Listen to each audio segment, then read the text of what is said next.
What's up, everyone? Welcome back to the Collider Interviews YouTube channel for a brand new chat with one of my favorites, Jennifer Reeder. Holy shit. I cursed already right up top.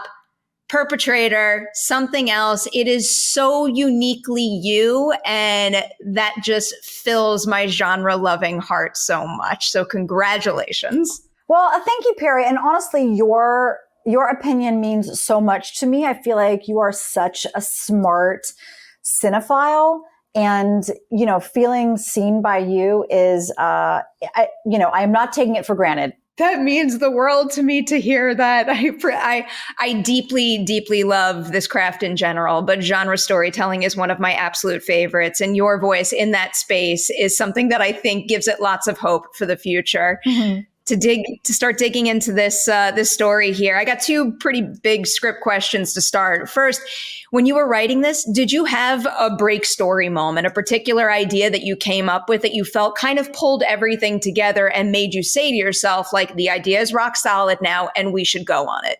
Yeah, I mean, the biggest sort of question and hurdle was, what would her shapeshifting be? And, I was writing, and I still had this giant gap. I knew that I didn't want her to be a werewolf or a vampire. I knew that I didn't want her to turn into an animal. I mean, that is like the only question, and yet the biggest question, which remained a question for a long time. And when I started thinking about in a very unrelated way, the power of empathy, and then extending that to the idea of a kind of magical empathy or empaths, who really feel, whether it really works or not, feel that they can absorb someone else's feelings and energy. And in a kind of girl superhero way, I thought, well, that could be really productive for her if she gets to absorb it and then sort of give all of that back to somebody in that kind of playground way, like whatever, you say bounces off me and sticks back onto you kind of a thing. And then also very coincidentally, there was this moment where I thought, okay, super empathy could really work, especially if I think of it as a way to kind of like flip the script on the idea of the overly emotional woman and how that becomes her superpower. I was very coincidentally, I was watching all of these, back episodes of The Twilight Zone. And there was one, where this guy, depending on the kind of way he angled his hat or what the light was, could be mistaken for someone totally different. And, in that moment, I thought, oh God, wouldn't I love to be able to do that? Invisibility is cool, but, to be able to sort of be one person right before you walk into the room and then be somebody completely different when you walked into the room. And so I thought, okay, well, that makes perfect sense. That was that moment where I thought, well, if she has this, her empathy is so supercharged that she can really look like someone else. And especially when I thought about the reveal of like when the mother appears and how much more complicated that could be. One particular kind of person living as another particular kind of person, and how even culturally and allegorically that could feel relevant to conversations around race and gender. So, it was like the biggest question of the film. And once I figured out that I could do it in a way that would work, at least for me, then, that felt like, okay, we got it. Let's go. It's such a brilliant way to tackle that idea and those kinds of experiences, because one of the main reasons why genre is my favorite form of storytelling is because I find it easier to process difficult human truths versus like out of this world scenarios like that. And basically turning empathy into a superpower is something that it really deeply spoke to me. Oh, great. I feel like that's what I would hope. And I think that there are, sort of touring around with it so far in the kind of limited sort of festival and other kind of one-off screenings, having even a lot of teenagers in the audience, a lot of like queer teenagers, trans teenagers who kind of come up to me afterwards and are like, yeah, I feel seen and validated, and even ones who sort of went into the experience not necessarily as genre super fans and were a little like, I get scared in horror movies, and I was like, there's a couple little jump scares, but it's not that, I think it's going to hit you in a deeper way. And having that response from those actual folks and, others as well has been really meaningful. And I'm never quite sure if I can pull it off at the end of the day. But I am also not interested in doing anything less than sort of taking some big risks and sort of seeing if it works. If you're not taking big risks, what's the point? Then what are you doing? What are you doing with your life?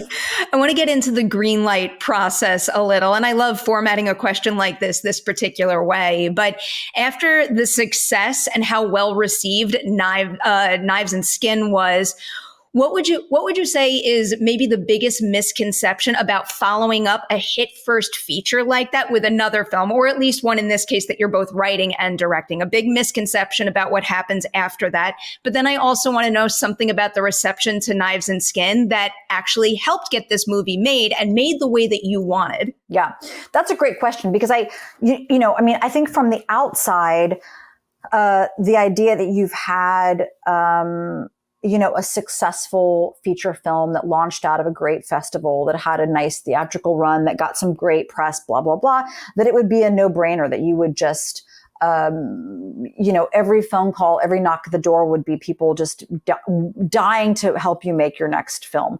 And that's not necessarily the case, or that has not been the case for me. And I think, sadly, it's not always the case for a lot of women writers and directors, that some amazingly successful, women writers and directors sort of start over with every new film. Especially in the sense that if you are taking some risks, that you have to convince the potential greenlighters that you can and will do exactly what you say you can and will do with all of the money that they are, prepared to give you. And, trust weird women. I say that especially on the heels of the success of Barbie. And, I loved your interview with Greta and Margot about all of the issues that they were having. It was just endless issues. There wasn't one. All of them were issues. And chipping away at all of that doubt and chipping away at all of those potential no's can be exhausting, but you either do it or you just quit and hope that Dunkin' Donuts is hiring.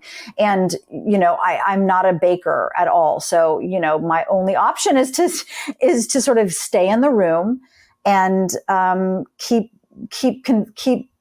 the story going that says, like, I know exactly how to do this, and I know exactly how to make the days and to stay on budget. And I know exactly how to get the cast that you think is going to, make this really special. And I know exactly how I'm going to choreograph a fight in a giant, well of blood, et cetera, et cetera, et cetera.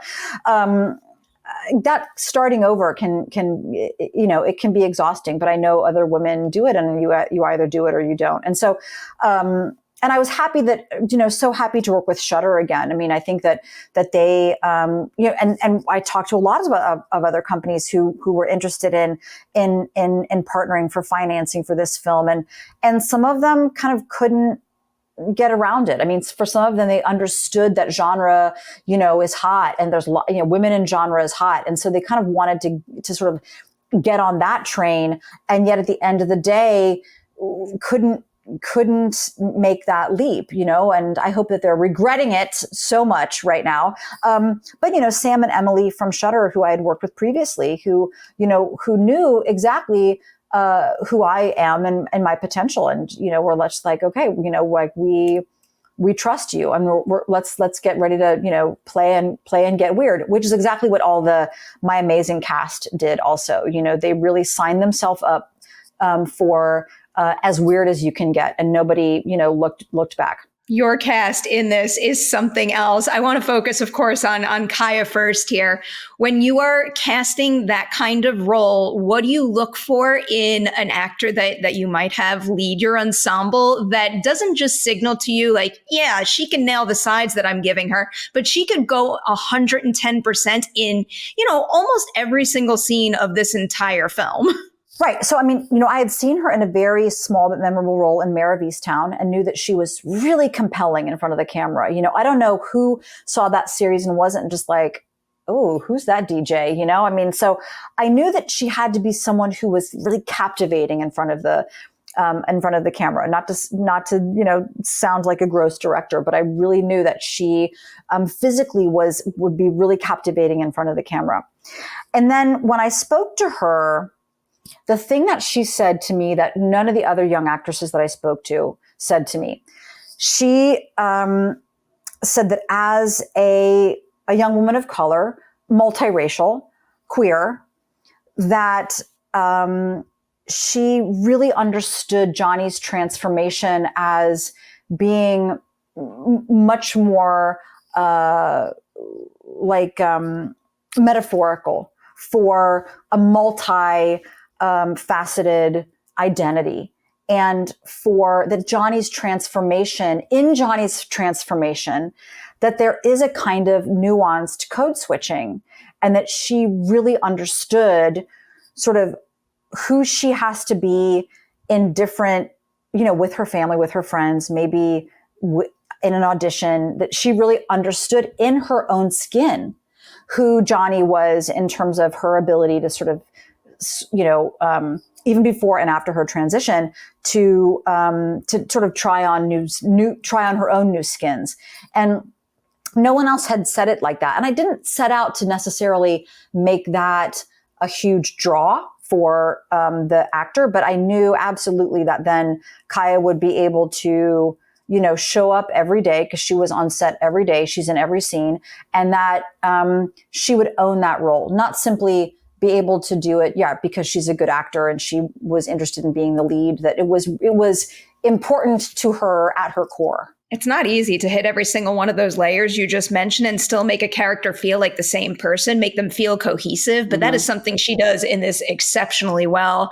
I do want to ask you about working with her as a collaborator, because when I walk away from a movie like this, I look at her and I'm like, that right there is someone that more filmmakers should cast as their lead. So what is something about working with her as a collaborator and the lead of your film that you're excited for more directors to get to experience when they work with her in the future? I mean, she's, she is absolutely a trooper. She comes from a theater background, which I love working with theater people, because they have endurance.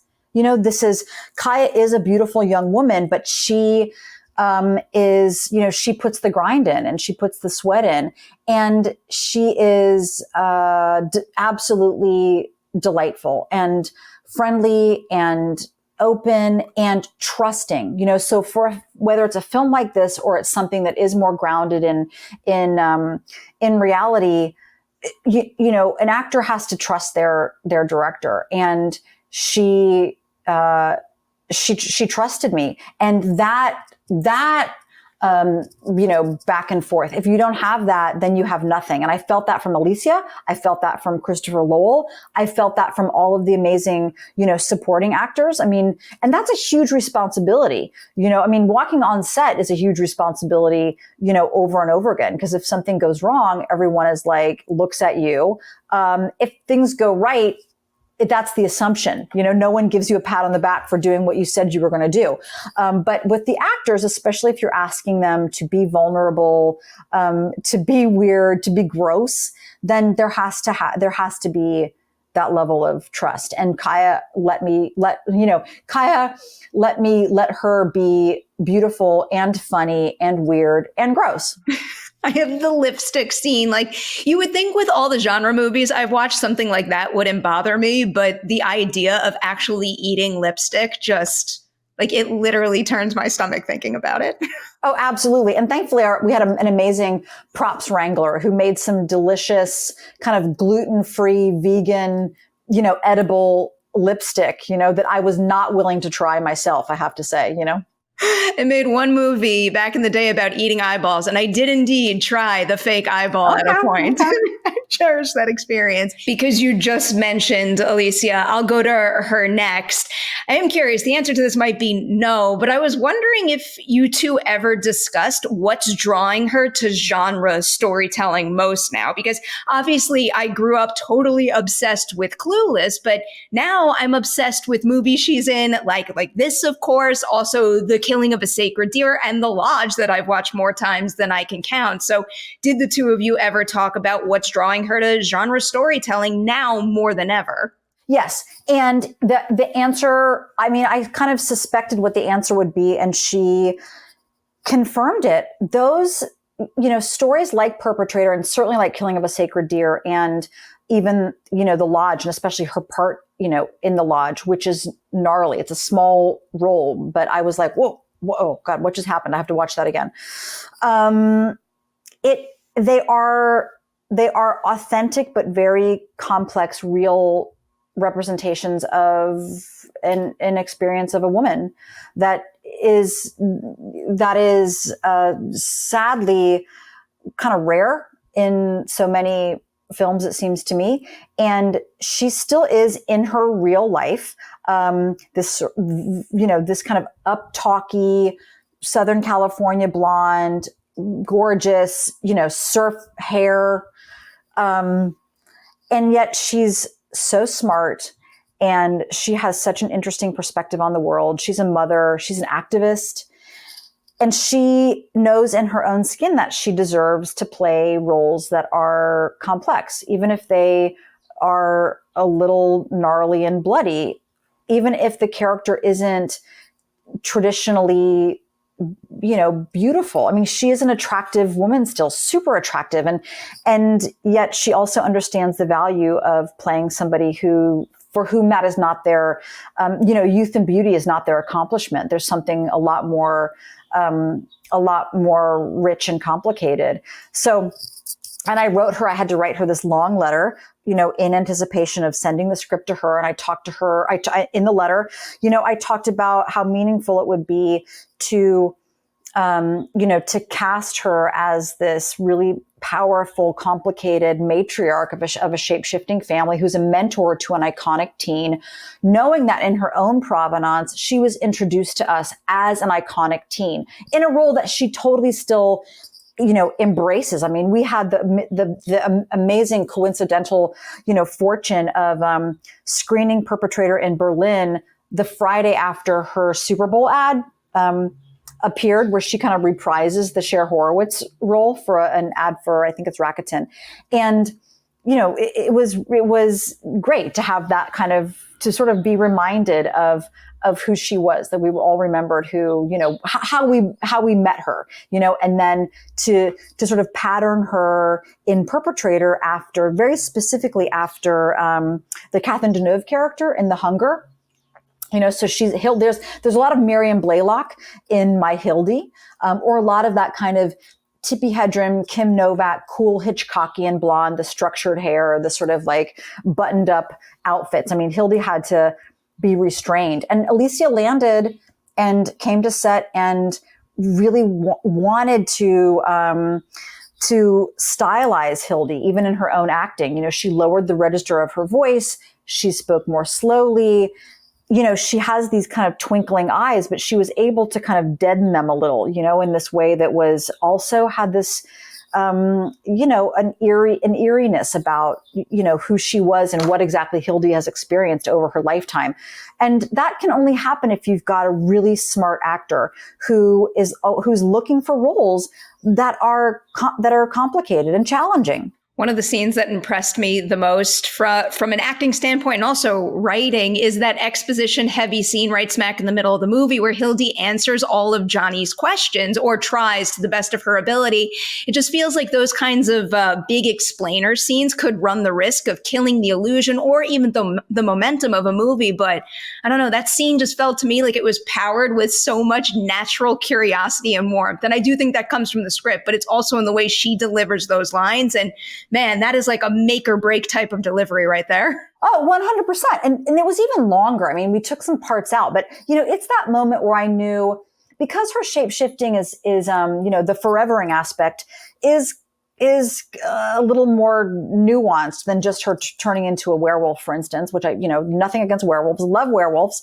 But right, getting a kind of monologue like that where you have to deliver some expository information, and yet I still wanted to keep it a little mysterious and poetic, because I just feel like Hildy it would be antithetical for Hildy to explain it in a very pedestrian kind of clunky way. She has to have these, a possession in reverse, where a woman feeling all the feelings, period.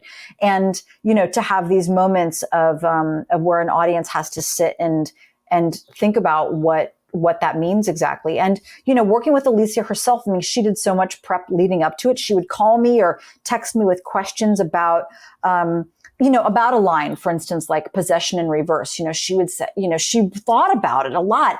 And sometimes she would ask me a question. And just as I was getting ready to answer it, she would say, "Oh, never mind. We're making art," and just was like, "Okay, I have an answer. I can answer that question." But she was like, I'm going to go back and figure this out for myself, or understand and trust you, and that art is important for that sake, and that we don't have to make something that feels so basic, that we can make these kind of weird moves, which is why I find working in the genre realm so productive, because I can lean into what I do best, what I think I do best, which is a kind of visual storytelling, and I can lean into the unexpected or the allegorical. And I know that genre fans are like down to go there and to kind of fill in some of the gaps, and to not, having said that, I don't set out to make gaps. That's not sort of like, I want the story to make sense, and I want an audience to feel satisfied. I know there's lots of people who are not at all satisfied with the moves I make, which is totally fine. But I think the cast of this film at some level also are all kind of artists at heart. Certainly, Alicia having, been an actor for as long as she is, it's in her. And Christopher Lowell, who is just like also kind of number one weirdo. His Instagram is full of his own photographs, which are incredible. He's a great actor, but he really is someone who, in his own, in his real life, is someone who just appreciates, art for art's sake. You get that vibe from him and many of the others that are in this movie. And it doesn't surprise me also to see a lot of collaborators from something like Knives and Skin return. Yeah. I feel like when you find those people, you hold tight to them. Oh, yeah, absolutely. I could keep you here all day talking about this movie. I'm not allowed to. So I'm going to ask one more question that kind of leans into some of what you were just referring to. I love that you preserve the mystery and you don't spell everything out here. It kind of invites a viewer to, apply their own experience and their thinking to this scenario. So given the fact that this film has been on the festival circuit for quite a while, it's not coming out for everyone to see until September 1st, but people have seen it. Is there any particular reaction that someone had to the movie that, pleasantly surprised you, or maybe even inspired you to rethink something in your own movie, or perhaps appreciate it more? Well, the biggest surprise in both like audience Q&As and a lot of the press is the reaction to the blood. And I really didn't set out to make this blood-soaked film. I didn't realize, look, I would walk onto set and there would be five-gallon, buckets of blood. And I was like, yeah, of course. I don't know that we'll use all of that today, but in the next couple of days for sure. And I just wanted to make a film that authentically felt like what oftentimes my own experience as a person with a uterus, has, felt with blood. And that I wanted to kind of like make blood its own character and give blood its own kind of agency and aura, because I think that we still also live in a culture where, women bleeding is at best a secret, at worst, a shame. And so I set out to make a film that felt like it was giving blood its comeuppance. And what's been surprising is like the response. It's like, wow, that's the bloodiest film I've ever seen. And I'm like, that's the bloodiest film you've ever seen? Okay, it is blood. So that was a surprise, but at the same time, I'm like, okay, I've made the bloodiest film that at least that person has ever seen. I mean, it might not be the bloodiest film I've ever seen, but I think it's maybe one of the movies where blood made a unique impression more so than ever, where you actually capture like a multitude of layers of blood in addition to your human characters here. Yeah, and we definitely had like different different kinds of blood on set, depending on, in my mind, what the origin of that blood was, and certainly our blood makers in the art department were, they had to keep their kind of gag reflex under control. I didn't realize how much like a vat of very fake theatrical blood could really kick in some kind of visceral reaction. Oh, that again, magicians in that particular department. Jennifer, I must let you go. I will say, congratulations. Please keep making movies your way. I love them. To everybody out there, Perpetrator is streaming on Shudder, and it's also in select theaters on September 1st. Do not miss it. Thanks, Perry. Thanks, Collider. Always love talking to you.